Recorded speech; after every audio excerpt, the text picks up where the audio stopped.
Hello friends, and welcome back to Mrs. Karnes and Me. Paris, the city of lights, a place that has captured hearts, inspired artists, and fueled dreams for centuries. And today, it's our turn. We're here, standing beneath the Eiffel Tower, gazing at the spires of Notre Dame, and soaking in every moment we've only ever imagined.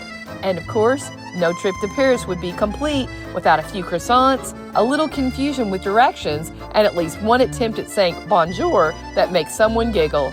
So come along, friends. We're exploring Paris, laughing through it all, and living the good life. Ready to go. Paris.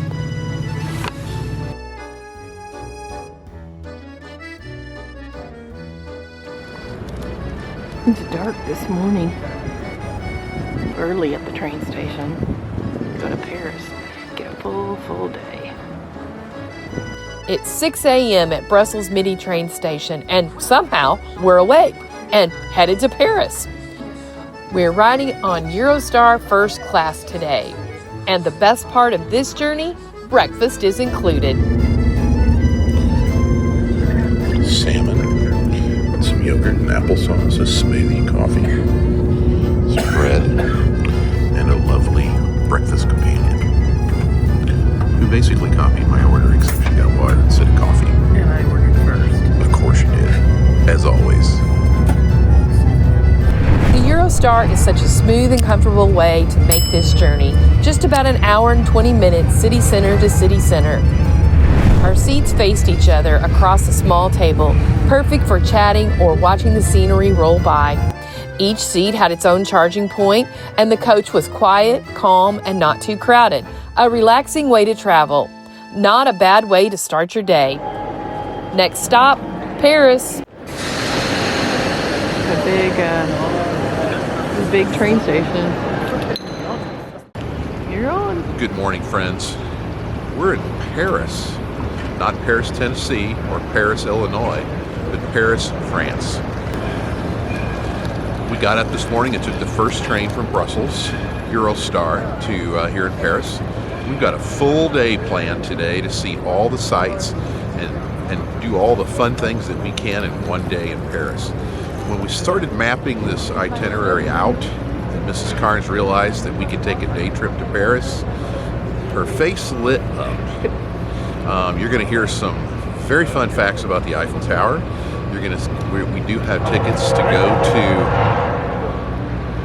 We do have tickets to go to see Paris Notre Dame, the Cathedral of Notre Dame, later today, and then we're going to go see another church that's near that area. So we're going to do all the touristy things that we can in Paris today, and we're so glad that you've tagged along with us on Mrs. Karnes and Me. Welcome to Paris. Armed with Google Maps and a very optimistic attitude, we decided to walk to the Eiffel Tower. I mean, how far could it be, right? We had 10 a.m. tickets and figured we'd get there early. Plenty of time to explore. It started out perfectly. Sunshine, beautiful architecture, and that smug feeling you get when you think we're really doing this like locals. And then reality set in. Paris streets have a funny way of curving, twisting, and suddenly taking you in a completely opposite direction. After a few creative detours, we admitted defeat and called an Uber. Best decision ever. The drive was gorgeous, and just when we least expected it, there it was. The Eiffel Tower popping out from behind a building like it was saying, "Bonjour, tourists." I've seen it in photos and videos, but seeing it in person, wow. It's taller, grander, and way more magical than we imagined. The driver dropped us off and pointed us to a little corner for the perfect photo spot, and wow, he was absolutely right.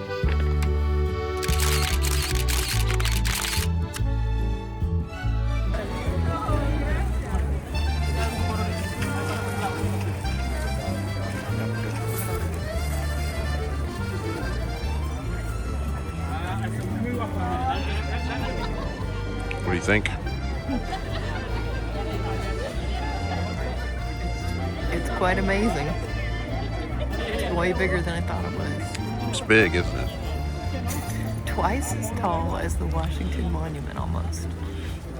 So just for comparison, the arch is 630 feet, and this is 1,024 feet. So it's not twice as big as the arch, but boy, it's close. It's a little chilly. No, I said it'll put us ahead of time. So we got in a little early, so that's nice. So we're waiting in this nice line now. You go to if you have a ticket, which I highly recommend, because the ticketed line got in. The unticketed line is still way back there. So here we are, getting ready to go in through security. So we did buy these tickets ahead of time, obviously. 36 euros. That gets you an elevator ride to the top, a glass of champagne. Called the summit ticket. A summit ticket, excuse me. And champagne to drink at the top. So, At the champagne bar. At the champagne bar. What else? What else would I like to say about it, Mrs. Karnes? Buy your tickets early. Buy your tickets early. They sell out quickly. Yeah, they sell out quickly. All right. So we probably bought ours a month ago. It was in January, I know. So yeah. So there is a security check. So be sure you read what you can and can't bring. And you can't bring any big bags. And there are no lockers here. That was part of it. Well, we're in. We made it through security. Yay! Just a little pond area. Quite amazing. So behind me is a bust of Gustave Eiffel, the designer of the Eiffel Tower. He was born in Dijon, France, and it was his idea to build this. He actually first offered the design to the city of Barcelona, and they turned it down before the city of Paris said, okay, build it here for the World's Fair. There's a connection back to the United States with this gentleman. He also designed the interior framework of the Statue of Liberty. And can't tell you how many people around the world have looked at his work. Between the Statue of Liberty and the Eiffel Tower, this guy's a bridge builder. He built a lot of famous bridges. Did he? As well. He built bridges as well. Mm-hmm. I did not know that. That's where he started. A bridge builder who turned into a monument maker. When in Paris, everybody sees the Eiffel Tower, but we wanted to really experience it from bottom to top. So we did what any other over-enthusiastic tourist would do. We bought the summit tickets. These are the ones that let you go all the way to the top, and trust me, they sell out fast, and it's easy to see why. Each year, more than 7 million people visit the Eiffel Tower, and once you're here, it's clear why this is one of the most beloved landmarks in the world. The tower has 3 floors. The first with shops and cafes, the second home to the famous Michelin-starred restaurant Les Jules Verne, and the summit soaring nearly 900 feet into the Parisian sky. Now there are 2 ways to reach the lower levels, elevator or stairs. And while I deeply admire anyone who climbs all 674 of those steps, we decided to let modern technology do the heavy lifting. Elevator, please. I think this is the highest you've ever been up in a building. Probably. I mean, No, we went to the Empire State Building. I don't know if it's tall or not. top of the rock, maybe? Oh, it feels different looking like out here on this, though, doesn't it? Well, you can see out. I think that's the difference.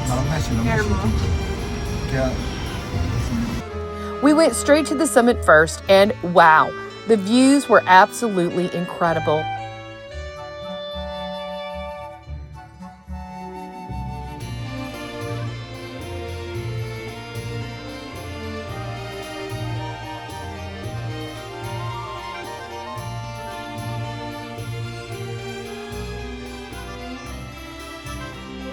There's even a champagne bar at the top, so naturally, we toasted.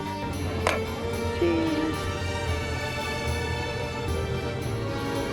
900 feet in the air, because really, if you're gonna have a glass of champagne anywhere, this is the place. A true living the good life moment. So this is a Moet and Chandon Champagne Imperial Brut. Biscuity. A little dry. It's not a Paul Roger, but it's pretty good, and the view is amazing. So what are you thinking and feeling right now? Feeling pretty good. It's very surreal, though, to think that we're here on top of the Eiffel Tower. I mean, it's one of the most iconic. There's photographic proof that we really are. Yeah, it's one of the most iconic landmarks, you know. In the whole world? In the whole world, yeah. Everybody knows the Eiffel Tower just about. So. Hey, happy birthday. Yeah, it's pretty cool. We're at the very tippy top. The summit is what they call it. We're going to go do the other part in a little bit. The fog is starting to burn off a little more. You can kind of see the city a little bit better than you could. It's kind of cool. Yeah. Great view, though. I agree. Bird's eye view. I agree. I haven't seen birds this high, though. No. Well, yeah. Pretty cool.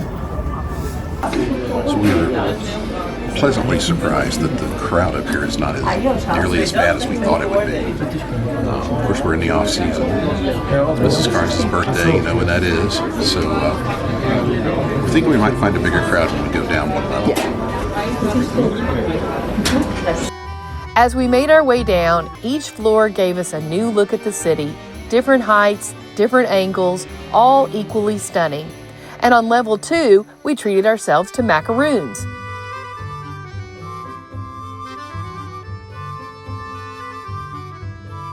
So, is there anything more French than drinking champagne and eating macaroons in the Eiffel Tower? Maybe snails? Escargot? That's where we're at.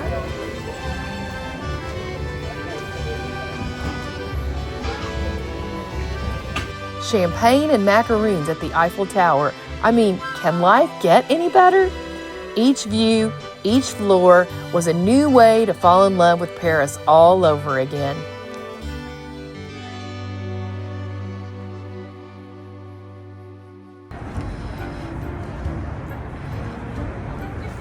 I Spy with my little eye? Something like that. The writers and the authors of the time when they were building this did not like the Eiffel Tower. And one author, it's a famous French author that I don't know. See, I don't Let's know call at all. him Parlez-vous français. Well, whoever he was, he would come here and eat every day because he didn't want to look at the Eiffel Tower. He thought it was such an eyesore to the area. So he had lunch here every day at the cafe. One more obscure fact about the Eiffel Tower from Mrs. Karnes. Not me. Funny. Very funny. Another obscure fact about Very the Eiffel funny. Tower. What was you saying? Mr. Karnes said, we're going to buy a Christmas ornament and a mug here to support the Eiffel Tower. And I said, the Eiffel Tower made its cost back within the first year. And the government was going to pay for all of it, and they didn't. But Eiffel made its money back within the first year. That's how many people have come through here. It is the most visited, paid tourist attraction in the world. Leave us a comment below if you knew any of that, or if you think that that is indeed obscure. It isn't. So there's some really big fish. You see the dark dot there in the middle of that lake? And I said, wonder what kind of fish those are. Mrs. Karnes said, I don't know. How am I supposed to know that? So there is one obscure fact that she doesn't know about the Eiffel Tower. Folks, more than 7 million people came to see the Eiffel Tower last year, and now you can add Mrs. Karnes and me to the list of people who have been here. We had a great day. We went all the way to the top, worked our way down. The views, the history, the whole experience that it is was just wonderful. I want to thank you all for tuning in and tagging along with this on this Eiffel Tower edition of Mrs. Karnes and me. We know we're living the good life. We hope that you are too. Until we meet again, cheers. Wow, what a day. Paris definitely didn't disappoint. We saw so much, ate a little too much, and laughed a lot. In fact, we had so much fun we couldn't even fit it all into one video. So be sure to join us again next week as we keep exploring this beautiful city. There's plenty more Paris still to come. As always, we know that we're living the good life, and we hope that you are too. Santé, and we'll see you next week.